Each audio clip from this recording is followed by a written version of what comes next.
আগামীকাল তোমাদের রাষ্ট্রবিজ্ঞানের পরীক্ষা, একাদশের এটাই শেষ পরীক্ষা, অর্থাৎ শেষ দিনের পরীক্ষা। তো সেমিস্টার 2তে কি কি প্রশ্ন আসতে পারে, পল সায়েন্সের সাজেশন নিয়ে আমরা আলোচনা করছি।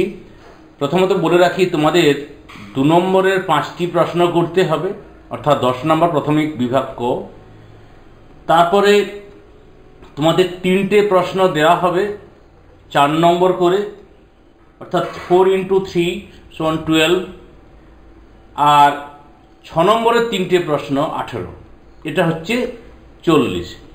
তাহলে 2-এর 5টি, 4-এর 3টি আর 6-এর 3টি, এই হচ্ছে প্রশ্নের বিভাজন। তোমাদের সামেটিভের পাস ফেল সংক্রান্ত যদি কোনো প্রশ্ন থাকে, অনেকগুলো প্রশ্ন পেয়েছি, আমরা আলোচনা করব এই হয়তো আজকালেই। প্রথম অধ্যায় থেকে দাও কি কি দেখবে। আইন কাকে বলে, আইনের উপাদান, বৈশিষ্ট্য বা উৎসগুলি লেখো। আইনের উপাদান আসতে পারে বা বৈশিষ্ট্য আসতে পারে বা উৎস। সাধারণত বৈশিষ্ট্য আসার সম্ভাবনাটাই বেশি। স্বাধীনতা বলতে কি বোঝো, স্বাধীনতার রক্ষা কবচগুলি সংক্ষেপে আলোচনা করো। খুব ইম্পর্ট্যান্ট এই প্রশ্নটা, যে ক্ষমতা স্বতন্ত্রীকরণ নীতির পক্ষে ও বিপক্ষে যুক্তি দাও। আর এটা একটা ছোট প্রশ্ন, আইনের 2টি বৈশিষ্ট্য উল্লেখ করে। এটা প্রথমেই ছিল, আইন কাকে বলে এর বৈশিষ্ট্য যেখানে ছিল ওখানেই। দ্বিতীয় অধ্যায়, জাতির আত্মনিয়ন্ত্রণের অধিকারের সপক্ষে যুক্তি দাও। তাহলে এই প্রশ্নটা মোস্ট ইম্পর্টেন্ট, দেখবে এটাই হতে এসেছে।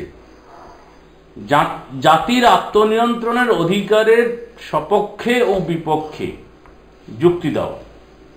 এটা যদি একটা পক্ষ পড়ে তাহলে 4, 2টো পক্ষ পড়লে 6 নম্বরে।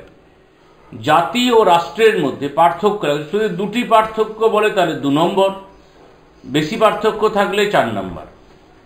জাতীয়তাবাদ সম্পর্কে রবীন্দ্রনাথ ঠাকুরের ধ্যান ধারণা সম্পর্কে আলোচনা করো, এটা 4 নম্বরের। এরপর আমরা তৃতীয় অধ্যায়, প্রত্যক্ষ গণতন্ত্র বিলুপ্তির 2টি কারণ উল্লেখ করো, 2 মার্কস। গণতন্ত্রের শ্রেণী বিভাগ করো, এর পক্ষে ও বিপক্ষে যুক্তি দাও। ভারতীয় সংবিধানের যুক্তরাষ্ট্রীয় প্রকৃতি আলোচনা করো, খুব ইম্পর্ট্যান্ট। এটা হয়তো এটাই আসবে এমনটা, বেশিরভাগ স্কুলে এই প্রশ্নটাই আসবে আশা করি। চতুর্থ অধ্যায়, গান্ধীজির অহিংস সত্যাগ্রহ ধারণাটি আলোচনা করো। স্বাধীনতা সম্পর্কে নেতাজির ধারণা ব্যাখ্যা করো। এই 2টোর মধ্যে একটা প্রশ্ন প্রত্যেকটা স্কুলেই আসবে, হয়তো 2টো আসতে পারে।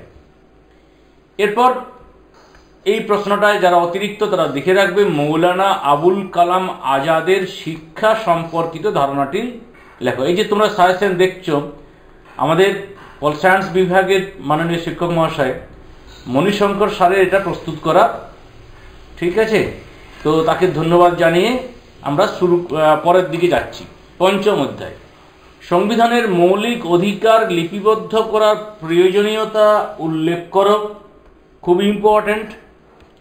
2, ভারতীয় সংবিধানে উল্লেখিত সাম্য ও স্বাধীনতার অধিকার সংক্ষেপে লেখো, এটাও খুব ইম্পর্ট্যান্ট। মৌলিক অধিকারগুলি স্থিতিশীল, কিন্তু নির্দেশমূলক নীতিসমূহ কেন গতিশীল, এটা তোমাকে বুঝিয়ে বলতে হবে, 4 নম্বর মানে। তারপর মৌলিক অধিকার ও নির্দেশমূলক নীতির পার্থক্য লেখো, এটার অথবা 3-এর।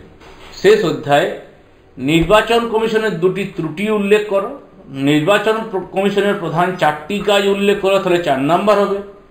নির্বাচন কমিশনের ক্ষমতা ও কার্যাবলী আলোচনা করো, এটা 4 বা 6 হতে পারে। ভারত সরকার নির্বাচনে পিআর সিস্টেমের পরিবর্তে এফপিটিপি সিস্টেম গ্রহণ করেছে কেন? আর এছাড়া বাকি যে কয়েকটা 2-3টে প্রশ্ন দেখবে 2 নম্বরের, ন্যায় সম্পর্কে ইমানুয়েল কান্টের বক্তব্য কি একটা, সাধারণ ইতিহাস কিভাবে জাতি গঠনে গুরুত্বপূর্ণ ভূমিকা পালন করে, সর্বাত্মকতাবাদের 2টি বৈশিষ্ট্য উল্লেখ করো।